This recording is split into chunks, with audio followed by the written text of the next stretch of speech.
اعوذ باللہ من الشیطان الرجیم بسم اللہ الرحمن الرحیم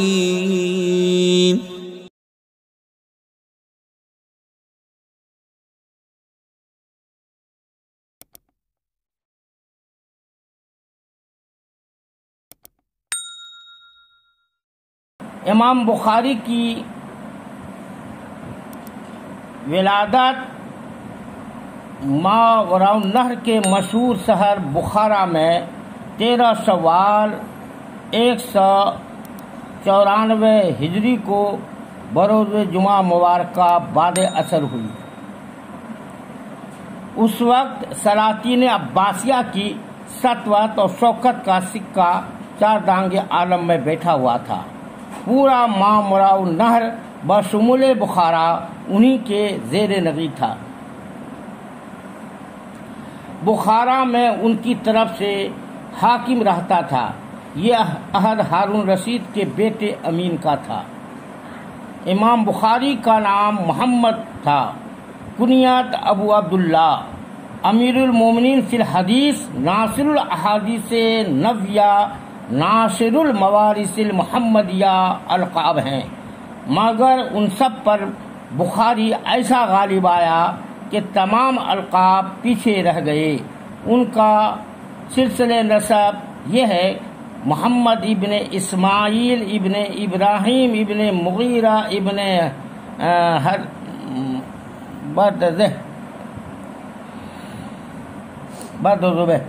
بدوزبہ کا معنی کاشتکار کے آتے ہیں۔ یہ مجوسی تھا، مجوسیت میں پر مرا۔ امام بخاری کے پردادا مغیرہ اس وقت کے حاکم بخارا ایمان جوفی کے ہاتھ پر مشرف اسلام ہوئے اور انہی کے ساتھ عقد موالات کر لیا، جو احناف کے مذہب میں موجب توریث ہے۔ جیسا کہ حدیث میں ہے، الولایت لحمۃ کلحمۃ النسب۔ حضرت تمیم داری رضی اللہ تعالیٰ عنہ سے روایت ہے کہ رسول اکرم صلی اللہ علیہ وسلم سے میں نے پوچھا، اگر کوئی مشرک کسی مسلمان کے ہاتھ پر ایمان لائے تو سنت کیا ہے؟ تو نبی صلی اللہ علیہ وسلم نے فرمایا، وہ اولی الناس بے محیائے و مماتہ، اس کی موت اور زندگی کا سب سے زیادہ حقدار ہے۔ اسی وجہ سے امام بخاری کو جوفی کہا جاتا ہے۔ یہ امام بخاری کے شیخ مسندی کے پردادا ہیں۔ برزبہ کے والد کا نام میں اختلاف ہے، کسی نے برزبہ کہا، کسی نے اخف کہا، کسی نے کچھ اور نام بتایا۔ والد ماجد امام بخاری کے بڑے ممتاز بزرگ اور متبحر عالم تھے۔ امام بخاری کے شیخ الشیخ امام عبداللہ مبارک تلمیذ امام اعظم ابو حنیفہ کی صحبت میں رہتے تھے، صاحب روایت محدث تھے۔ عبداللہ بن مبارک امام مالک ان کے اصحاب معاصرین سے روایت کرتے تھے، بڑے ہی مستجاب الدعوات بزرگ تھے۔ ایسے مستجاب الدعوات تھے کہ بارگاہ خداوندی میں عرض کرتے کہ میری سب دعائیں دنیا ہی میں نہ قبول کر لی جائے، کچھ آخرت کے لیے رہنے دے۔ عقل حلال کے ایسے پابند تھے، حرام تو حرام، مستباحات سے بھی بچتے تھے۔ وصال کے وقت فرمایا، میرا مال حرام تو حرام شبہات سے بھی پاک ہے۔ عقل حلال استجابات دعا کے لیے ایک سیدھے اعظم ہے۔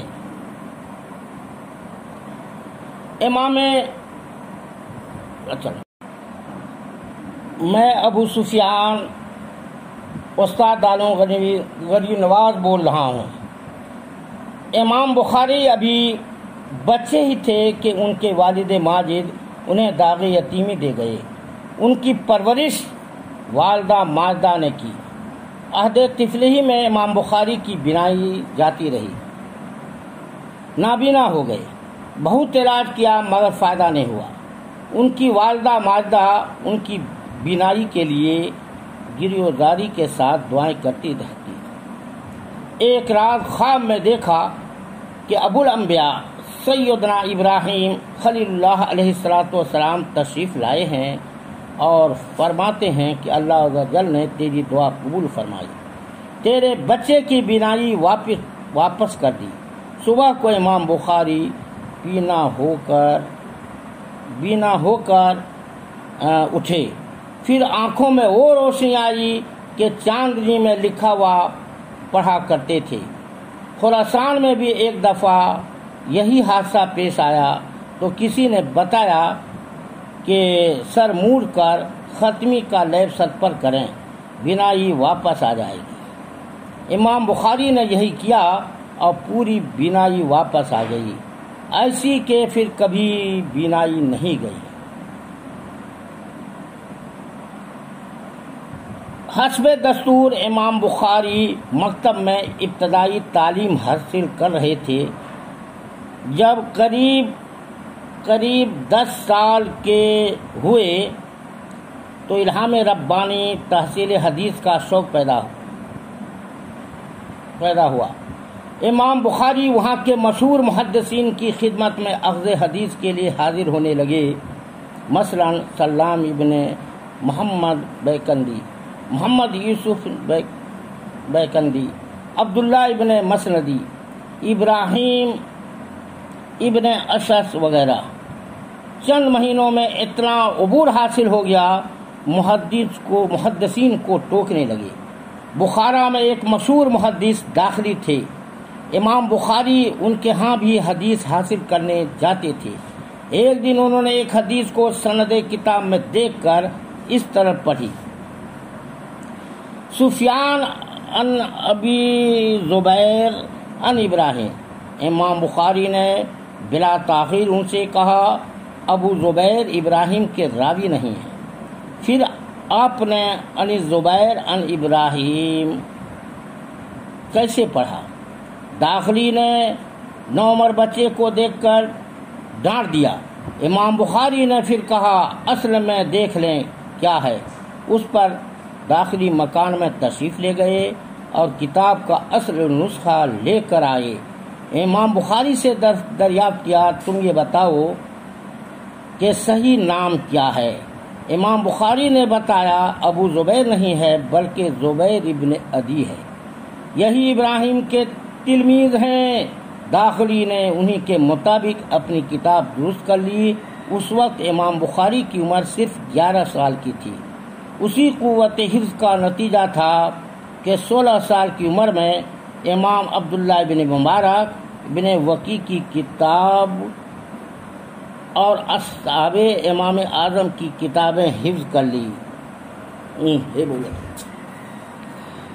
10 ہجری میں امام بخاری کی عمر جب 16 سال کی تھی تو اپنے بڑے بھائی احمد ابن اسماعیل اور والدہ کی ہمراہ حج کو تشریف لے گئے۔ والدہ اور بھائی تو حج سے فراغت پانے کے بعد وطن واپس آ گئے، مگر امام بخاری مکہ معظمہ میں رہ گئے۔ وہاں تحصیل علم و تصنیف و تالیف اور علم دین کی نشر و اشاعت میں مصروف رہے۔ 18 سال کی عمر میں قضائے الصحابہ و تابعین لکھی۔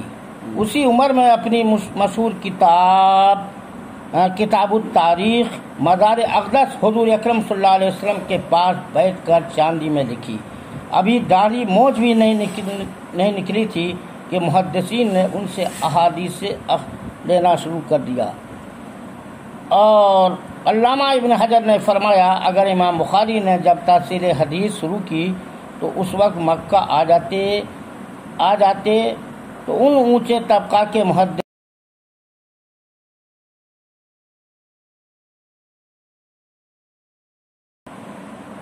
یہ بخاری شریف ہے۔ یہ امام بخاری کے حالات ہیں۔ ان سب خوبیوں پر مستزاد یہ ہے کہ بہت ہی زبردست عبادت گزار تھے۔ کثرت سے نوافل پڑھتے تھے، سب بیداری کرتے تھے، قرآن مجید کی تلاوت کا اتنا شوق تھا گویا کہ وہ روحانی غذا تھی۔ رمضان المبارک آ جاتا تو تلاوت قرآن تقریباً 24 گھنٹے جاری رہتی۔ بعد عشاء تراویح پڑھتے، اس میں ہر رکعت میں 20 آیات کی تلاوت کرتے، اس طرح پورا قرآن مجید پورا کرتے، پھر آدھی رات سے سحر تک 10 پارے روز پڑھتے، دن میں روزانہ پورا قرآن مجید ختم کرتے، افطار کے وقت ختم فرماتے۔ ان کا ارشاد ہے کہ ہر قرآن مجید کے ختم ہونے کے وقت دعا قبول ہوتی ہے۔ اس سے غیر مقلد کو ہدایت حاصل کرنی چاہیے، جو اپنے آپ کو امام بخاری کا اکثر مقلد ظاہر کرتے ہیں، مگر سیدنا امام اعظم ابو حنیفہ رضی اللہ تعالیٰ عنہ پر یہ اعتراض کرتے ہیں کہ وہ روزانہ ایک ختم قرآن مجید پڑھتے تھے۔ یہ ناجائز و بدعت ہے۔ امام اعظم کے اس ختم کو تو بدعت کہہ دیا، امام بخاری کے اس عمل کو کیا کہیں گے؟ وہ روزانہ ایک ختم 10 پارے 400 آیات کی تلاوت کرتے تھے۔ نیز غیر مقلدین نے آرام پسند کاہل افراد کو اپنے دام میں پھنسانے کے لیے تراویح بجائے 20 رکعت کے 8 رکعت کر دی ہے، اور وہ آئیں اور دیکھیں کہ امام بخاری بھی 20 رکعت تراویح پڑھتے تھے، اس لیے کہ قرآن میں کم از کم 6000 آیتیں ہیں اور 8 رکعت میں کل 160 آیتیں ہوتی ہے۔ اس طرح 30 رات میں کل 4060 آیتیں ہوئی۔ اگر یہ مان لیا جائے کہ امام بخاری 8 رکعت تراویح پڑھتے تھے تو لازم آئے گا کہ تراویح میں پورا قرآن ختم نہیں کرتے تھے۔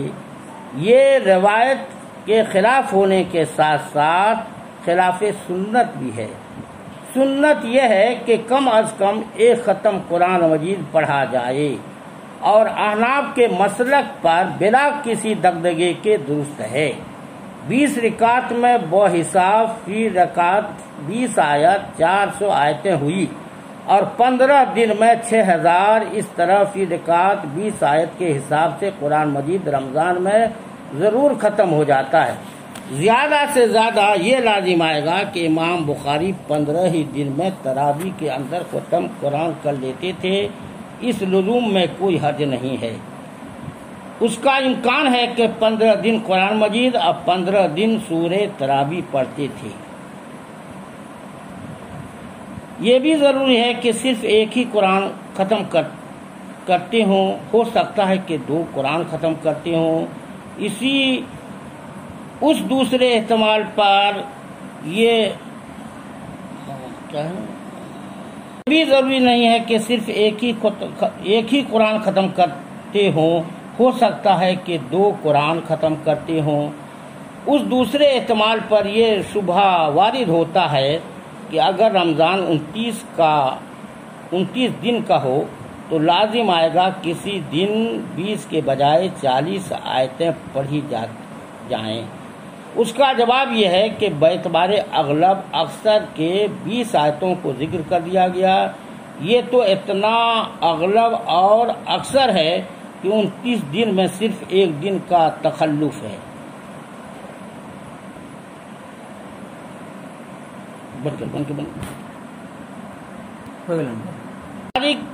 امام بخاری کے کمال کی معراج یہ ہے کہ ان کے فضائل و مناقب کا اعتراف خود ان کے عہد کے تمام اساتین ملت و ائمہ حدیث و ارباب فضل و کمال نے کیا۔ ان کے بارے میں ایسے عظیم الشان کلمات مدح و ثنا کہے ہیں جو امام بخاری کی جلالت شان کی دستاویز ہیں۔ ان میں صرف تلامذہ اساغر ہی نہیں بلکہ اساتذہ بھی ہیں اور معاصرین بھی ہیں۔ اگر ان تمام کلمات کو جمع کیا جائے تو ہزاروں صفحات، ہزاروں صفحات پر مشتمل ایک کتاب ہو جائے گی۔ علامہ ابن حجر جیسے علم کے بحر ناپید کنار نے یہ یہاں تک لکھ دیا کہ امام بخاری کی عظمت شان میں اتنے کلمات کہے گئے ہیں، اگر ان سب کو جمع کیا جائے تو کاغذ و قلم ختم ہو جائے گی، مگر کلمات ختم نہیں ہوں گے، اس لیے کہ وہ ایسے بحر تھے، سمندر تھے جس کا کوئی کنارہ نہیں تھا۔ ابو مصعب احمد ابن ابو بکر زہری نے کہا کہ محمد ابن اسماعیل حدیث کی بصیرت اور حدیث کی سمجھ امام احمد ابن حنبل سے زیادہ رکھتے ہیں۔ کسی نے اس پر تعجب کرتے ہوئے کہا کہ آپ حد سے زیادہ آگے بڑھ گئے، تو ابو مصعب نے کہا اگر تم مالک کا زمانہ پاتے تو انہیں امام بخاری کو دیکھتے اور پہچانتے تو کہتے یہ دونوں ایک ہیں۔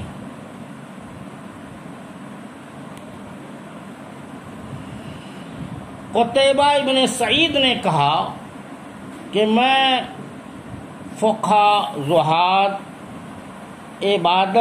عباد کے پاس بیٹھا، میں نے ان جیسا کسی کو نہیں دیکھا۔ وہ اپنے زمانے میں ایسے تھے جیسے حضرت عمر فاروق رضی اللہ تعالیٰ عنہ صحابہ میں۔ فرمایا سرزمین خراسان نے بخاری جیسا آج تک پیدا نہیں کیا۔ شراب کے نشے سے مست کی طلاق کے بارے میں سوال ہوا، اتنے میں امام بخاری آ گئے۔ قتیبہ نے امام بخاری کی طرف اشارہ کرتے ہوئے کہا لو یہ احمد ابن حنبل، اسحاق ابن راہوے، علی ابن مدینی کو اللہ تعالیٰ نے تمہارے یہاں بھیج دیا۔ یہ تنہا ان تینوں ائمہ کے مجموعہ ہیں۔ اسحاق راہوے ایک مرتبہ مسجد میں منبر پر بیٹھے ہوئے تھے، حدیث بیان کر رہے تھے، امام بخاری بھی موجود تھے۔ ایک حدیث پر انہیں امام بخاری نے ٹوک دیا۔ اسحاق راہوے نے امام بخاری کے قول کو مان لیا۔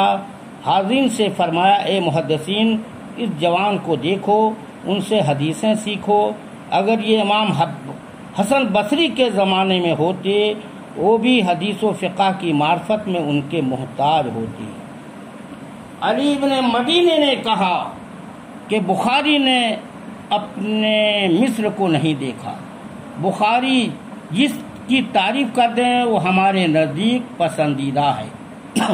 حالانکہ علی ابن مدینی وہ جلیل محدث ہیں کہ خود امام بخاری نے فرمایا میں علی ابن مدینی کے علاوہ کسی کے سامنے اپنے کو چھوٹا نہیں جانا۔ رجا ابن رجا نے کہا بخاری کی فضیلت علماء پر ایسے ہی ہے جیسے مردوں کی عورتوں پر، وہ اللہ کی آیتوں میں سے ایک آیت ہے جو زمین پر چلتے ہیں۔ یہ بہت ہوتا ہے کہ شفیق استاد اپنے ہونہار تلامذہ کو نوازتے ہیں، مگر ایک معاصر دوسرے معاصر کے فضل و کمال کا بہت ہی کم اعتراف کرتے ہیں۔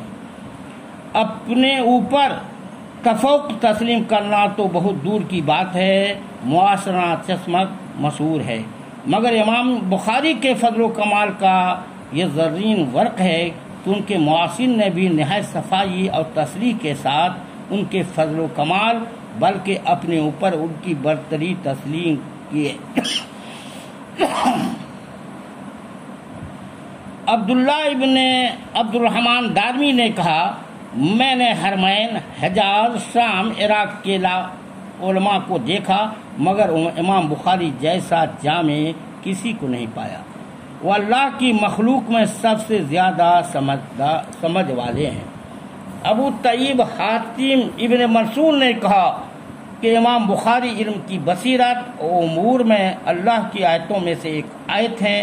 امام ابو بکر محمد ابن اسحاق ابن خزیمہ نے کہا آسمان کے نیچے بخاری سے زیادہ حدیث جاننے والا کوئی نہیں ہے۔ امام ترمذی نے کہا کہ علل و اسانید کا بخاری سے زیادہ جاننے والا کوئی نہیں ہے۔ امام مسلم نے ان سے مخاطب ہو کر کہا کہ آپ کے مثل دنیا میں کوئی نہیں ہے۔ پہلے امام مسلم کا قول گزر چکا، مجھے اجازت دیجیے کہ میں آپ کو بوسہ دوں۔ اے استادوں کے استاد، اے سید المحدثین، اے طیب الحدیث فی العلل، ابو عمر خفاف نے کہا بخاری نے اپنا مثل نہیں دیکھا۔ امام احمد اسحاق وغیرہ سے 20 درجے عالم بالحدیث ہیں، جو ان کی گستاخی کرے اس پر میری طرف سے 1000 لعنت ہے۔ عبداللہ ابن حماد عاملی نے کہا میری آرزو ہے کہ میں بخاری کے جسم کا ایک بال ہوتا، جو شرف ان کے بال کو حاصل ہے مجھے حاصل ہوتا۔ سلیم ابن مجاہد نے کہا میں نے 60 سال سے بخاری سے زیادہ فقیہ اور پرہیزگار کسی کو نہیں دیکھا۔ موسیٰ ابن ہارون حمال بغدادی نے کہا اگر تمام اہل اسلام اکٹھے ہو کر یہ چاہیں کہ محمد ابن اسماعیل جیسا کوئی اور پالے تو یہ ناممکن ہے۔ رہ گئے تلامذہ اور بعد کے علماء نے کیا کہا، اس کا سلسلہ اتنا دراز ہے کہ اس کا کوئی حد نہیں ہے۔ واقعہ ہے کہ ایک بار محمد ابن زہلی امام بخاری ایک جنازے لے جا رہے تھے۔ زہلی امام بخاری سے روات علل کے بارے میں سوال کرتے تھے اور وہ فرفر تیر کی طرح یوں بتاتے تھے جیسے قل اللہ احد پڑھا ہے۔ امام بخاری کے والد نے ترکے میں بہت زیادہ مال چھوڑا تھا، اس مال کو مزارت پر دے دیتے تھے۔ ایک دفعہ ایک شخص کے ذمے 25,000 درہم امام بخاری کے پڑ گئے۔ امام بخاری نے 10 درہم ماہانہ کی قسط مقرر کیا مگر کچھ وصول نہیں ہو پایا۔ ایک بار ابو حفص نے امام بخاری کے پاس کچھ سامان تجارت بھیجا کہ اسے بیچ دیں۔ تاجروں کو پتہ چلا تو امام بخاری کی خدمت میں حاضر ہوئے اور 5,000 درہم نفع دینے کو کہا۔ یہ رات کا وقت تھا۔ امام بخاری نے فرمایا کہ اس وقت آپ لوگ جائیں اور صبح کو آئیے گا۔ دوسرے دن صبح کو تاجروں کا دوسرا گروہ آیا، اس نے 10,000 نفع دینے کو کہا۔ امام بخاری نے فرمایا میں نے رات ہی کو نیت کر لی تھی کہ پہلے گروہ کو دوں گا، نیت بدلنا پسند نہیں کرتا۔ ایک بار امام بخاری لکھ رہے تھے کہ آپ کی باندی گزری، اس کے پاؤں سے دوات کو ٹھوکر لگی اور دوات گر گئی۔ امام بخاری نے اس سے فرمایا دیکھ کر چلا کرو۔ باندی نے شوخی سے جواب دیا جب راستہ نہ ہو تو کیا کروں؟ آپ نے نظر اٹھا کر اسے دیکھا اور کہا جاؤ تم آزاد ہو۔ امام بخاری نے اپنی ذات کا کسی سے انتقام نہیں لیتے تھے۔ ان کے اساتذہ میں محمد ابن یحییٰ زہلی تھے۔ یہی بزرگ اس کا سبب بنے کہ امام بخاری کو نیساپور چھوڑنا پڑا، مگر امام بخاری نے ان کی مرویات کو صحیح بخاری میں درج فرمایا۔ البتہ بجائے محمد ابن یحییٰ کے یا تو صرف محمد ذکر کرتے تھے یا بجائے باپ کے پردارا کی طرف نسبت کر کے محمد ابن خالی لکھتے تھے۔ لوگوں نے اس کا سبب پوچھا تو بتایا کہ زہلی مجھ پر جرح کرتا ہے، مگر میں اس کا نام بطرز مشہور لکھوں تو متعین ہو جائے گا۔ لوگ یہ کہیں گے جو شخص اس پر جرح کرتا ہے اس کو یہ عادل جانتے ہیں، تو اس کا مطلب یہ ہوا کہ اس کی جرح درست ہے اور میں مجروح ہوں۔ یعنی عادل وہ ہے جو جھوٹ نہ بولے۔ جب زہلی نے امام بخاری پر جرح کیا تو اگر جرح صحیح ہے تو امام بخاری مجروح ہوئے اور جرح غلط۔ زہلی کاذب اور غیر عادل۔ مرخلجان اب بھی باقی رہتا ہے کہ جب زہلی نے امام بخاری پر جرح کی تو صرف روایت میں ان کا نام بدلنے سے یہ احتمال کیسے ختم ہو گیا؟ وہ تو اپنی جگہ ابھی باقی رہا۔ ہاں، اگر زہلی صادق تو امام بخاری مجروح اور امام بخاری بے داغ تو زہلی غیر عادل۔ بات یہ ہے کہ معاصرین کی جرحیں قابل اعتنا نہیں، جبکہ یہ معلوم ہو یہ کسی اختلاف کی وجہ سے کر رہا ہے۔ امام بخاری اور زہلی میں مسئلہ خلق قرآن پر شدید اختلاف ہوا، جس کی تفصیل آگے بیان کی جائے گی۔ اس اختلاف کی وجہ سے زہلی امام بخاری پر معاصرانہ چشمک کی وجہ سے جرح کرتے تھے، اس لیے وہ جرح ناقابل اعتبار ہے۔ امام بخاری کے اور کچھ حالات بیان کیے جا رہے ہیں۔ اسی طرح سے 10 آدمیوں نے باری باری کھڑے ہو کر اپنے اپنے سوال کو دہرایا۔ سب کا جواب یہ تھا کہ میں اسے نہیں پہچانتا۔ اس پر بے علم خوش ہوئے کہ امام بخاری واقعی ان احادیث کو نہیں جانتے، مگر اہل علم جان گئے کہ معاملہ کیا ہے۔ جب 10 آدمی بیٹھ گئے سوال کر کے، تو امام بخاری نے پہلے سر سے فرمایا، آپ نے جو پہلی حدیث پڑھی تھی وہ اس طرح نہیں ہے، صحیح یوں ہے۔ اس متن کی سند یہ ہے، جس ترتیب سے اس نے پیش کی تھی اسی ترتیب سے ہر ایک کی تصحیح کرتے گئے یہاں تک کہ 10 آدمیوں کا بیان کردہ 100 احادیث پر اسی ترتیب سے کلام فرمایا جس ترتیب سے انہوں نے سوال کیا تھا۔ جب امام بخاری فارغ ہو گئے تو تمام مجلس سے تحسین و آفرین کا شور اٹھا۔ حاضرین نے امام بخاری کے خدا داد فضل و کمال کا اعتراف کر لیا۔ اس موقع پر کسی زندہ دل نے کیا کہا تھا، ہاذا قبض نطاح، یہ زبردست سینگ مارنے والا مینڈا ہے۔ سلیم ابن مجاہد کا بیان ہے کہ میں ایک دن محمد ابن سلام بیکندی کے حلقے درس میں پہنچا تو انہوں نے فرمایا، تھوڑی دیر پہلے اگر آئے ہوتے تو میں تم کو وہ بچہ دکھاتا جسے 70,000 حدیثیں یاد ہیں۔ سلیم کہتے ہیں کہ میں یہ سن کر وہاں سے اٹھا، امام بخاری کی تلاش شروع کر دی۔ آخر ان کو ڈھونڈ نکالا، ان سے پوچھا، کیا تمہیں وہ صاحبزادے ہو جنہیں 70,000 حدیثیں یاد ہے؟ امام بخاری نے فرمایا، مجھے اس سے بھی زیادہ حدیثیں یاد ہیں۔ میں جن صحابہ سے روایت کرتا ہوں ان میں سے اکثر کے مفصل حالات ہمیں معلوم ہیں، اور میں جانتا ہوں کہاں پیدا ہوئے، کہاں ان کا وصال ہوا، کہاں رہتے تھے۔ میں صرف اسی حدیث کی روایت کرتا ہوں جس کی اصل کتاب اور سنت میں پاتا ہوں۔ یہ واقعہ 16 سال سے کم عمر کا ہے۔ امام بخاری کو تعدد طرق پر بھی احاطہ تھا۔ اس عہد میں احادیث کا ایسا چرچا تھا کہ جسے بھی دین سے شغف ہوتا وہ کچھ نہ کچھ احادیث ضرور مع سند کے اور متن کی یاد رکھتا تھا۔ اس کا نتیجہ تھا کہ ایک حدیث 20 سندوں کے ساتھ متصل تھی۔ محدثین اپنی اپنی ثوابدید پر ایک یا چند طریقے پسند فرما لیتے۔ امام بخاری کو ان خصوص میں یہ امتیاز تھا، اس عہد میں احادیث کے جو طرق موجود تھے ان سب پر انہیں احاطہ تھا۔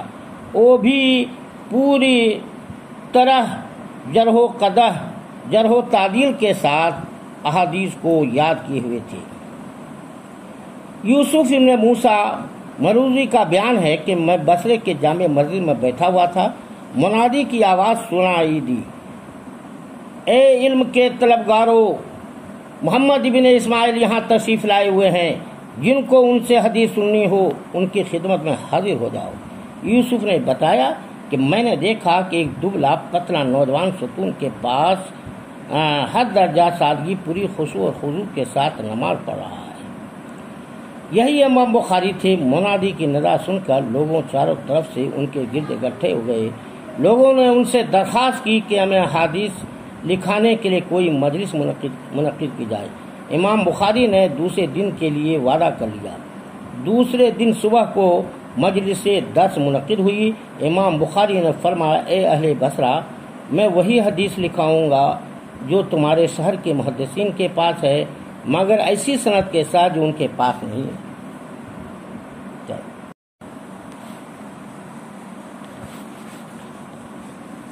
یہ امام بخاری کے حالات ہیں۔ اس کے باوجود کہ میراث میں کثیر دولت پائی تھی، چاہتے تو رئیسانہ ٹھاٹ باٹ سے زندگی گزارتے، مگر امام بخاری بہت سادہ زاہدانہ طور پر زندگی گزارتے تھے، جو 20 گھنٹے میں 2-3 بادام گزارا کرتے تھے، کبھی صرف سوکھی گھاس پر۔ 40 سال تک بے شوربے کے سوکھی روٹی کھائی۔ بیمار پڑے اطباء نے قارورہ دیکھا تو انہوں نے بتایا کہ ان کا قارورہ راہبوں کے قارورے کے مثل ہے، یہ صرف سوکھی روٹی کھاتے ہیں جس سے آنتیں سوکھ گئی ہے۔ لوگوں کے بہت اصرار کرنے پر بمشکل تمام شیرے انگور سے روٹی کھانا قبول کیا، بمشکل تمام شیرے انگور سے روٹی کھانا شروع کیا۔ محمد ابن حاتم ورا کہتے ہیں کہ امام بخاری جب سفر میں رہتے تھے تو ہم تمام خدام کو ایک کمرے میں رکھتے اور خود سب سے علیحدہ ایک کمرے میں۔ ایک بار میں نے دیکھا کہ وہ رات میں 15-20 مرتبہ اٹھے اور چکماک سے آگ جلا کر چراغ جلاتے اور احادیث کے دفاتر پڑھتے، کہیں کہیں نشان لگاتے، پھر تکیہ پر سر رکھ کر لیٹ جاتے۔ میں نے عرض کیا رات کو آپ نے بار بار خود زحمت اٹھائی، مجھے جگا دیتے، فرمایا تم جوان ہو، گہری نیند سوتے ہو، تمہاری نیند خراب ہوتی ہے۔ امام بخاری بہت ماہر تیر انداز تھے، شاید بعد ہی کوئی تیر خطا کرتا۔ ابو جعفر کہتے ہیں کہ اپنی طویل صحبت میں صرف 2 بار میں نے ان کے تیر کو خطا ہوتے دیکھا۔ ایک مرتبہ فیئرور میں تھے، امام بخاری سوار ہو کر تیر اندازی کے لیے نکلے، خدام ساتھ تھے۔ شہر پناہ کے اس دروازے پر جس سے نہر کے دہانے تک راستہ جاتا تھا، ہم لوگ تیر اندازی کرنے لگے۔ امام بخاری کا ایک تیر پل کے میخ پر جا لگا جس سے میخ پھٹ گئی۔ امام بخاری نے فوراً تیر اندازی موقوف کر دی اور ہم لوگوں کو واپسی کا حکم دیا اور ایک گہرا سانس لیا۔ ابو جعفر سے فرمایا تم سے ایک کام ہے، اس پل کے مالک کے پاس جاؤ اور کہو کہ بخاری کے تیر سے میخ پھٹ گئی ہے، 2 باتوں میں سے ایک کرو، یا تو اجازت دو کہ ہم اس کی میخ بدل دیں یا اس کی قیمت لے لو، غلطی معاف کرو۔ اس پل کے مالک حمید ابن اخضر تھے۔ میں نے جا کر امام بخاری کا پیغام انہیں پہنچایا تو حمید نے کہا امام بخاری سے جا کر میرا سلام کہو اور عرض کرو کہ آپ سے کچھ مواخذہ نہیں ہے، میرا تمام مال آپ پر قربان۔ میں نے واپس آ کر امام بخاری کو جب ان کا جواب سنایا تو ان کا چہرہ خوشی سے چمک اٹھا اور فرط مسرت میں اس دن ہم لوگوں کو 500 احادیث سنائی اور 300 درہم صدقہ کی۔ ایک دن امام بخاری حدیث بیان کر رہے تھے کہ ان کے تلمید ان کے شاگرد ابو ماسد زریر کو وہ حدیث بہت پسند آئی۔ یہ نابینا تھے، عالم کیف میں ہاتھ افسر ہلانے لگے۔ ان حرکت میں امام بخاری مسکرا دیے۔ پھر بعد میں امام بخاری کو احساس ہوا اور ابو ماسد سے نابینا سے معافی مانگی۔ امام بخاری فرماتے ہیں کہ میں نے کبھی کسی کی غیبت نہیں کی، مجھے امید ہے کہ قیامت کے دن اللہ عز و جل مجھ سے غیبت پر مواخذہ نہیں فرمائے گا۔ اس میں اتنے محتاط تھے کہ نقد و جرح میں راویوں کے حالات بیان کرنا ضروری ہے، مگر آپ نے اس موقع پر انتہائی احتیاط کی، یہاں تک کہ بدرجہ مجبوری اگر کسی کا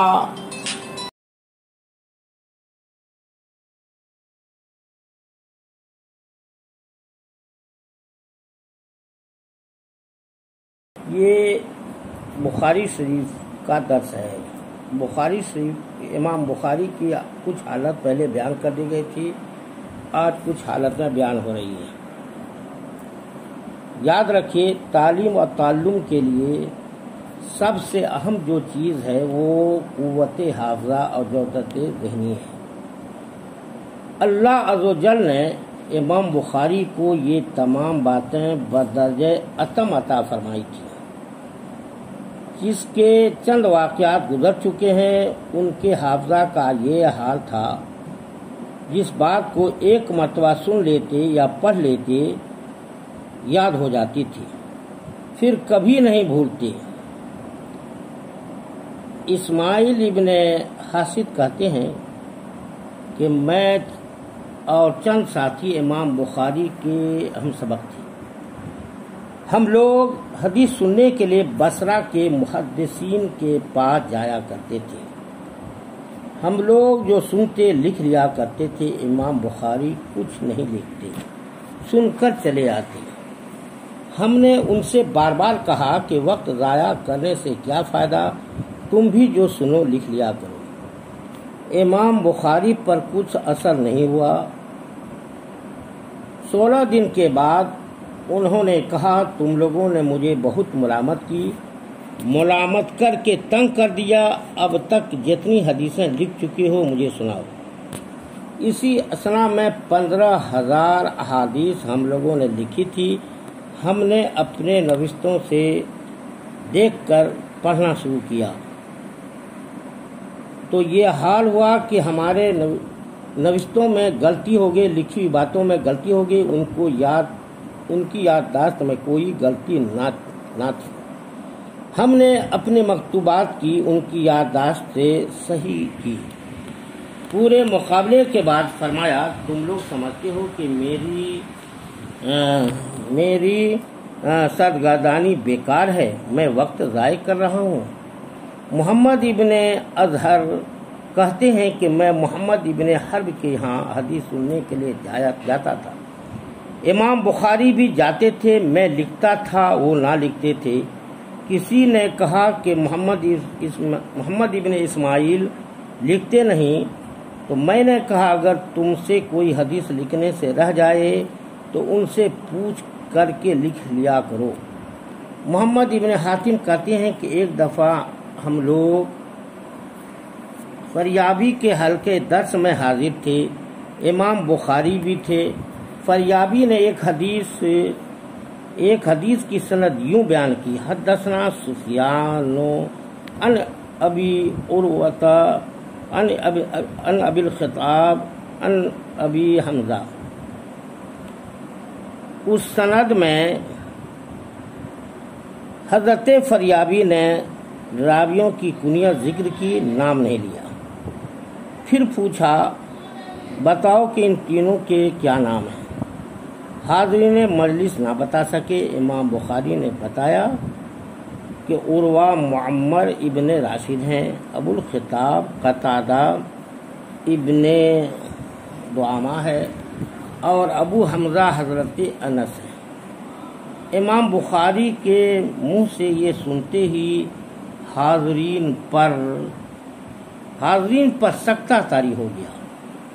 ایک دفعہ سمرقند میں 400 محدثین نے متفق طور پر طے کیا کہ امام بخاری کو مغالطہ میں ڈال دیا جائے۔ اس کے لیے انہوں نے عراق کی اسناد میں شام کی، اور شام کی اسناد میں عراق کی،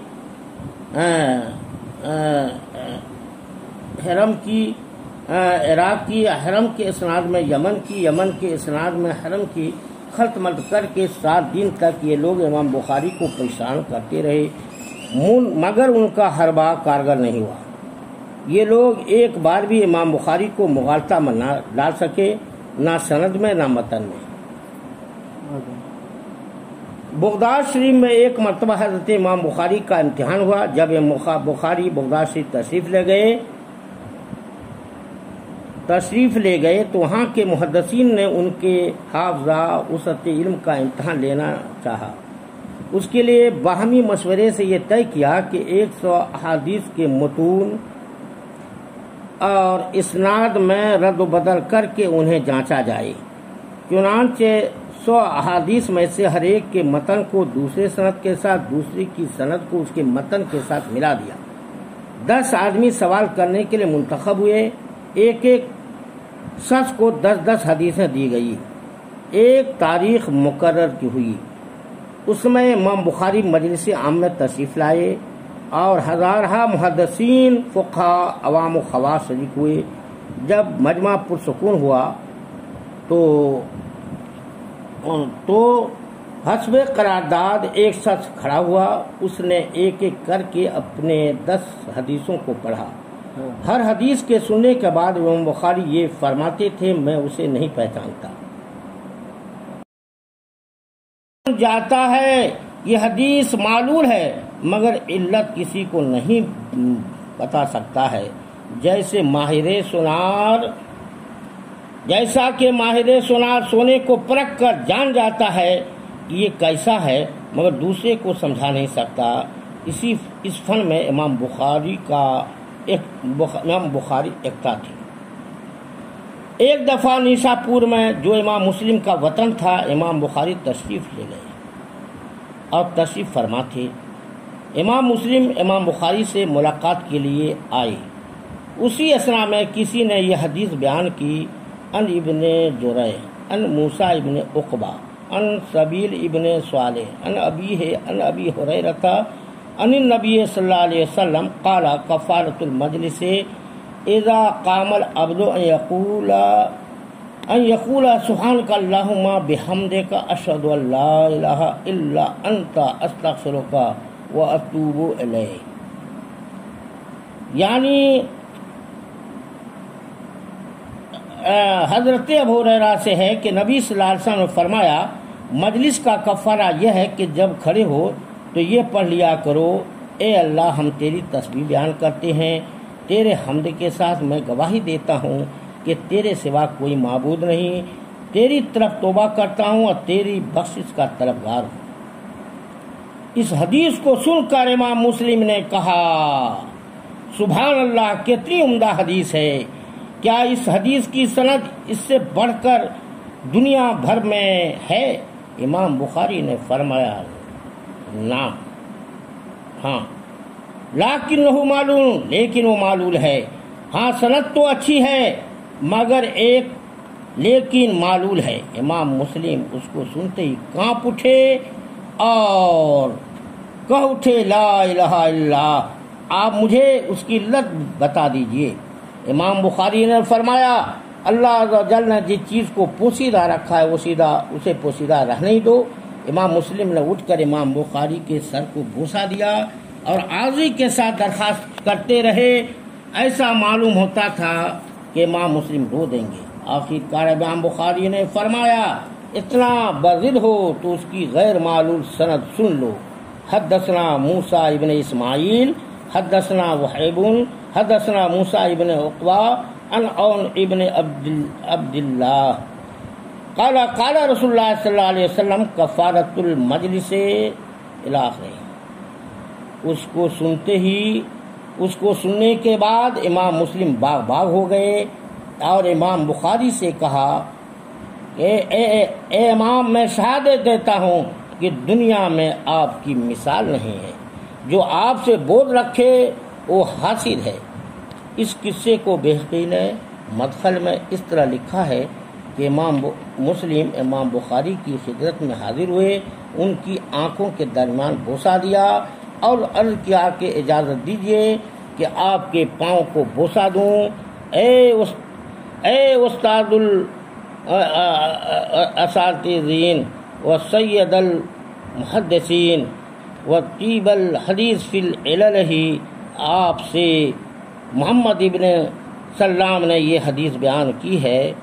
حدثنا محمد ابن مخلد ابن یزید قال اخبرنا ابن جریح حدثنی موسیٰ ابن عقبہ عن سہیل ابن ابی صالح عن ابی ہریرہ عن نبی صلی اللہ علیہ وسلم فی کفارۃ المجلس الی آخرہ۔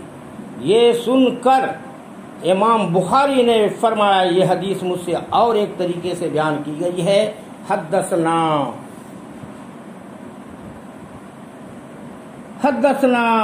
احمد بن حنبل و یحییٰ ابن معین قال حدثنا حجاج بن محمد عن ابن جريج قال حدثني موسى بن عقبہ عن سہیل عن ابیہ عن ابی ہریرہ ان النبی صلی اللہ علیہ وسلم قال کفارۃ المجلس الی آخر۔ یہ حدیث سنا کر امام بخاری نے فرمایا کہ یہ حدیث اچھی ہے، اس کے سند کے ساتھ دنیا میں سوائے اس کی اور کوئی حدیث نہیں ہے، مگر یہ معلول ہے اس لیے کہ موسیٰ ابن عقبہ کا سماع سہیل سے ثابت نہیں، پھر سابقہ مذکورہ طریقے سے حدیث بیان فرمایا اور فرمایا کہ یہ اس سے بہتر ہے۔ نیسا پوری کا واقعہ ہے۔ چلو بدلو۔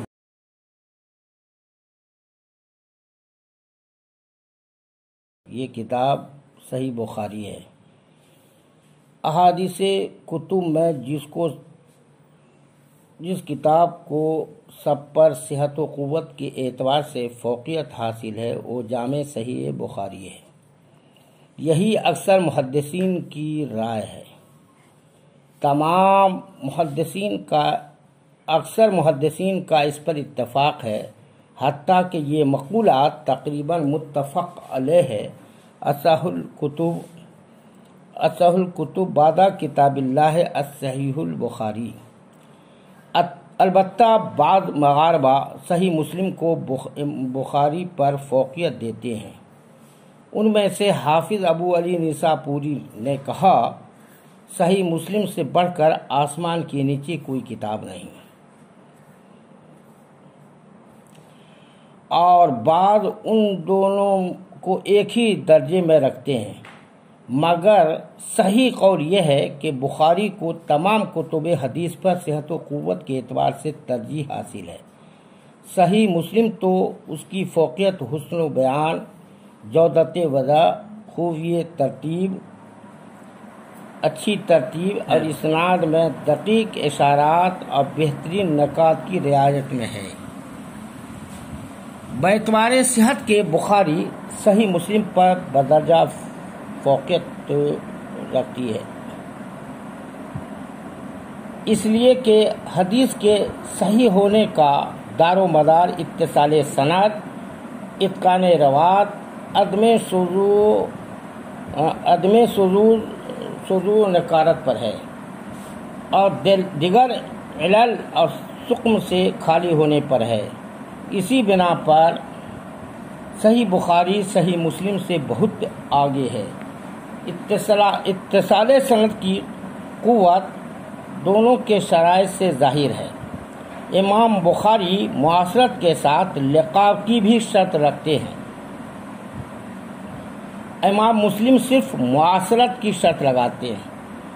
اگرچہ صرف معاصرت اتصال کے لیے کافی ہے، مگر لقاء سے جو قوت زائد ہوگی وہ کسی پر پوشیدہ نہیں ہے۔ اتقان رجال کی بات یہ ہے کہ اولا امام بخاری طبقہ ثانیہ یعنی ان تلامذہ سے جو شیخ کی خدمت میں کم رہے ہیں بہت کم روایت کرتے ہیں، وہ بھی چن کر۔ امام مسلم طبقہ ثانیہ کی روایت بلا جھجک پیش کر دیتے ہیں۔ دوسری بات یہ ہے کہ وہ روایت جن سے صرف امام بخاری روایت کرتے ہیں وہ 630 ہیں، ان میں صرف 80 ضعیف ہیں، اور جن سے صرف امام مسلم روایت کرتے ہیں وہ 620 ہے، جن میں 160 ضعیف ہیں۔ تیسری بات یہ ہے کہ امام بخاری کے جو راوی ضعیف ہیں اور ان کے براہ راست استاد ہیں،